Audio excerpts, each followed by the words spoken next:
Hello, everybody. Happy Tuesday afternoon. Hope yours is going well. We've got another Seahawks video to get to today, but first, we're at 2,340 subscribers to the channel. I want to give a shout out to all the subscribers, and special tip of the cap goes to the channel members, especially elite channel members, HaWKxXA, Brandon Mikel, Rip, Scott Todd, Hasher for MVP, VGK Tigers, John Harper, and Salacious Crumb. All right.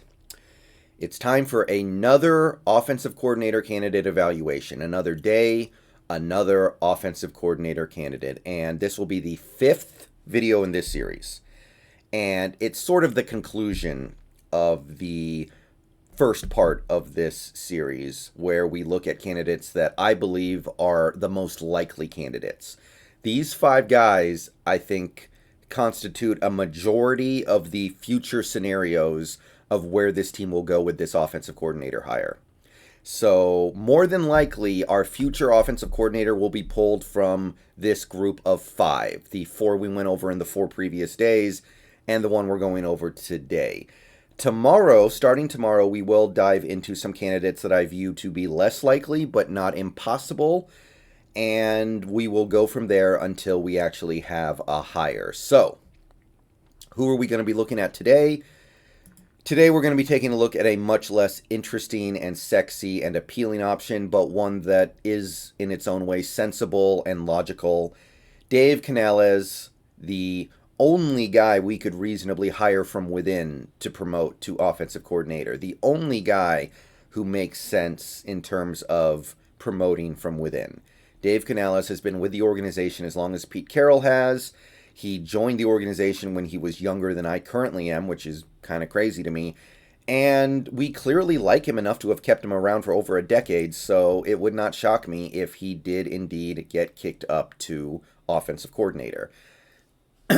Now, the first thing we're going to go over when it comes to Dave Canales is that he's very young. He's 39 years old, meaning if you promote him to offensive coordinator and he's good, you could have a long-term coaching solution in the form of Dave Canales, because he takes the coordinator position for a few years. He could maybe take over as head coach for a while when Pete retires. And if he's a good head coach, then you've got yourself an Eric Spoelstra. You've got a dude who joined the organization as a very young adult and worked his way up and eventually became a very long tenured member of your organization, and in this hypothetical scenario could be the long-term answer at head coach for this team, much as Sean McVay is for the Rams or Kyle Shanahan is for the 49ers. So that's appealing. His age is appealing. So let's take a look at his resume so far as an NFL coach. He has spent his entire last decade plus with the Seahawks. He was a wide receiver coach for 8 seasons to start his career in Seattle. He got to Seattle the same year Pete Carroll did and became the wide receiver coach. And there are two ways to look at his run as the wide receiver coach.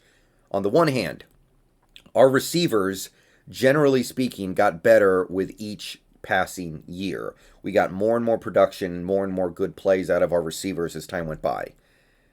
However, the other side of that is that we never at any point had a super prolific receiver core the way we do right now. The only player in this entire 8-year period who played wide receiver for the Seahawks who eclipsed 1,000 receiving yards in a year was Doug Baldwin, who did it twice. Nobody else, I don't think anybody else topped 900. So we didn't exactly have great receivers during this 8-year period. However, we made steps in the right direction over this run. So let's take a look at these 8 years that Dave Canales spent as our wide receiver coach. First year, we went 7-9. Our offense was 23rd in the league, not very good. This was Matt Hasselbeck's final year, 19.5 points a game, pretty bad. Our main receivers this year were Mike Williams, who had 65 catches for 750 yards and 2 touchdowns. Deon Butler, I think this was the last year before he got injured, where 36 catches for 385 yards and 4 touchdowns. And Ben Obomanu was our third receiver, 30 catches for almost 500 yards and 4 touchdowns. So Nobody goes over 800 yards. Only one player goes over 500 yards. It's a very, very underwhelming group of receivers this first year under Dave Canales. So the next year, things are more or less the same. We're 7-9 again. We score 20 points a game, which is again 23rd in the NFL.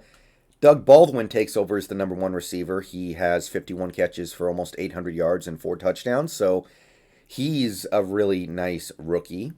Ben Obomanu improves a little bit in terms of receptions anyway to 37, 436 yards and 2 touchdowns. And we had Sidney Rice, a bit of a bust of a free agent acquisition, unfortunately. 32 catches for just under 500 yards and 2 touchdowns. So once again, only one player goes over 500 yards. Nobody goes over 800 yards. It's not great. It's not a great receiver set. But at this point, it has to be said, Dave Canales did not have a great quarterback to be throwing his receivers the ball. We started trending in the right direction in 2012. Wilson took over, and we went 11-5, so the team was better. We scored almost 26 points a game, so the offense was much better. It was 9th in the NFL, and we did get better production from receivers. Sidney Rice had a much better season, 50 catches for 750 yards and 7 touchdowns, probably the best year that any receiver had had to this point under Canales. Golden Tate also had a very nice year, 45 catches for almost 700 yards and 7 touchdowns. Falling off the cliff a little bit was Doug Baldwin, 30 catches, 360 yards, and 3 touchdowns. So this year we finally had 2 receivers go over 500, actually over 600 receiving yards, which, hey, that's a nice step in the right direction. But it's still not great. Nobody goes over 800 yards, and the receivers are still not the strength of the team. 13-3 the next year, 26 points per game the next year, 8th in the league. So the team got better, but did the receivers? Kind of.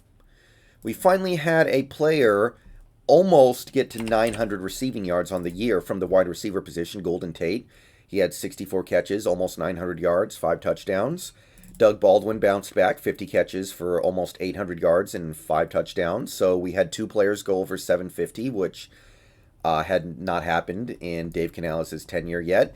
And then you had Jermaine Kearse supplying some wide receiver 3 antics with 22 catches for 346 yards and 4 touchdowns. So things are starting to trend in a happier direction. The receivers are getting a little more prolific. Didn't stop Chris Carter for infamously referring to the receivers as pedestrians. So obviously there was still a perception that these receivers were not that great, and it would take a couple years before that was changed. So let's go to 2014. Team goes 12-4, averages a little less than 25 points a game, so the offense is 8th in the league again, pretty good. Baldwin has his best year yet, 66 catches, 825 yards, and 3 touchdowns. Jermaine Kearse improves, 38 catches, 537 yards, and 1 touchdown. And Paul Richardson, as a rookie before he gets hurt right before the playoffs, or maybe it was in the playoffs, 30 catches, 271 yards, and a touchdown. So kind of similar to what we saw the previous year. Not quite as good, but it was in the same realm. The offense took a step back. The receivers in general took a small step back. However, in 2015, things started to finally take flight.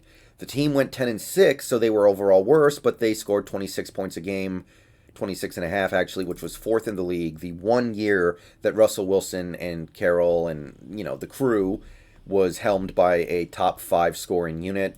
Baldwin finally breaks through and has a Pro Bowl caliber season, almost 80 catches, close to 1,100 yards, 14 touchdowns, one of the best seasons any Seahawks receiver has ever had. And finally, Dave Canales had produced a superstar. And given the fact that Doug Baldwin was an undrafted free agent, that's a pretty impressive accomplishment. Tyler Lockett, as a rookie, also had a great campaign, 51 catches, 644 yards, and 6 touchdowns.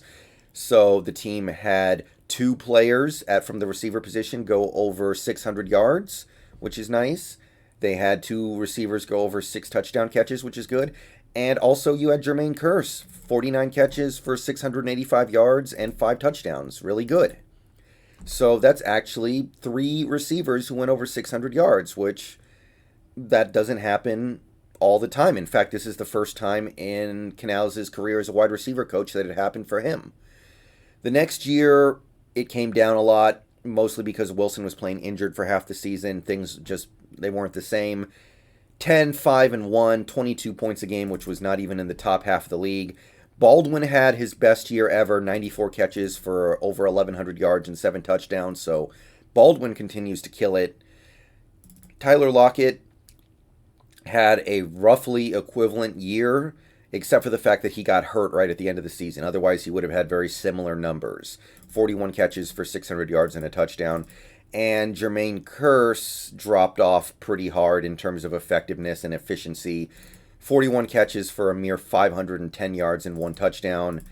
We would part ways with Jermaine Kearse, but it has to be said, we got a lot out of Jermaine Kearse for a dude who was an undrafted free agent. So there's another feather in the cap to Dave Canales. And finally, Dave Canales' final year as wide receiver coach. The team scores 23 points a game, which is almost top 10. Baldwin has another solid year, 75 catches for almost 1,000 yards and 8 touchdowns. Again, he is the crown jewel of the Dave Canales era, no doubt. Lockett has a pretty equivalent season to what he had done the previous 2 years, 45 catches, 550 yards, 2 touchdowns. Still not all the way back from his injury, but finding a way to go out there and produce. And then we had Paul Richardson, who finally had his breakout campaign, 44 catches for 703 yards and 6 touchdowns. Pretty good stuff from Paul Richardson. He would sign a big free agency contract after this season. And at this point, Dave Canales got pushed to the quarterback coach position.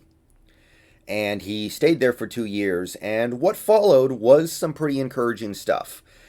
Russell Wilson, under Dave Canales, put up 2 of his best statistical seasons ever. If you take a look, the team was scoring a lot of points. The first year, they scored 27 points a game, which was 6th in the league. They went 10-6. They rode their rushing game to a lot of success, of course, but Wilson still had a very effective season. Almost 3,500 yards, 35 touchdowns, 7 interceptions, 66 completion percentage almost, QB rating of 110, and he made the Pro Bowl. The next year, 11-5, the team got a little better, 25 points a game. The offense fell off a tiny bit to 9th.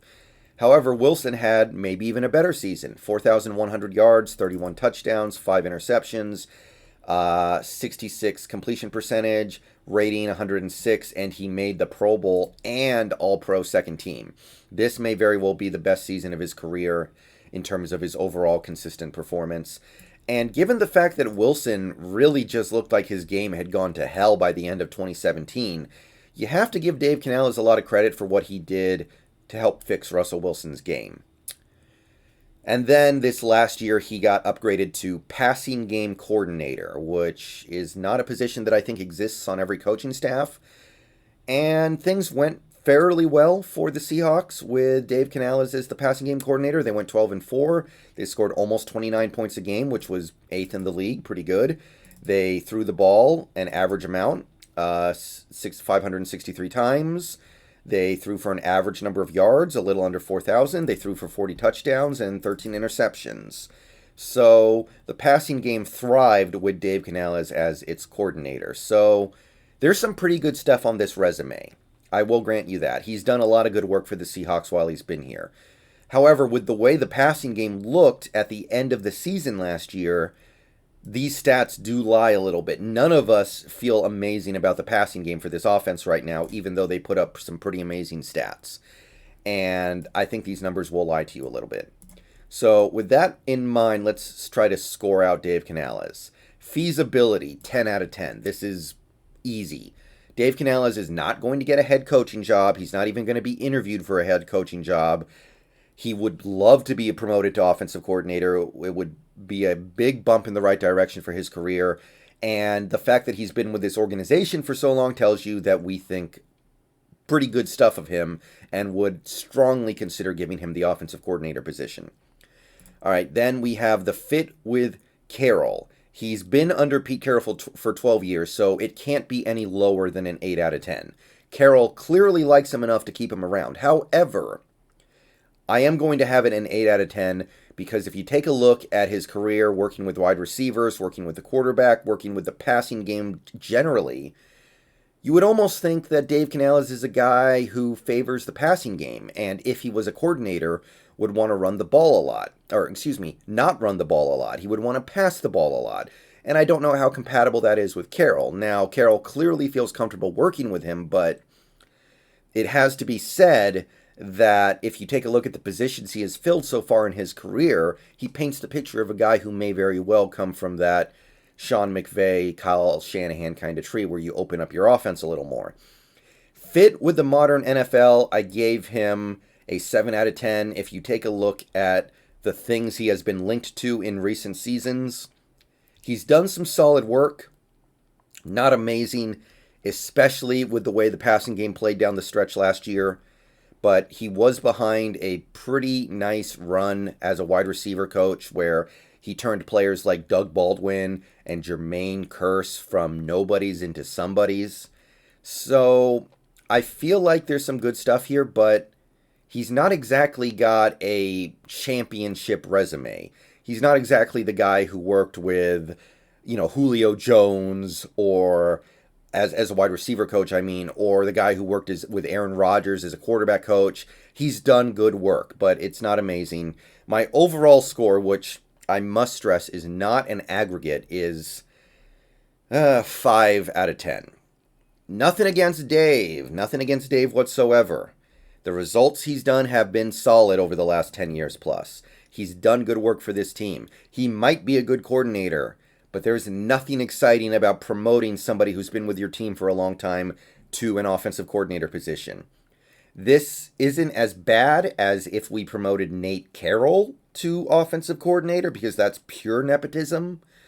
But promoting Dave Canales just smacks of laziness and nepotism, and Carroll wanting somebody he knows he can completely control. If Dave Canales is the offensive coordinator, it's because Pete wants an offensive coordinator who will do what he says at all times. Because I'm sure Dave Canales is going to let Pete exert his influence on the offense all he wants to. So I can't give it higher than a 5. I don't want Dave Canales. Nothing against Dave. Not saying he won't be good, but I don't think Pete Carroll will put him in the best position to succeed under these circumstances. And that's my evaluation of Dave Canales, the 5th and final most likely offensive coordinator candidate. And I'm going to go and get out of here. Peace out. Go Hawks. Starting tomorrow, we'll be taking a look at some of the longer shots. And see you guys in stream tonight. We can talk about it. Peace out. Go Hawks.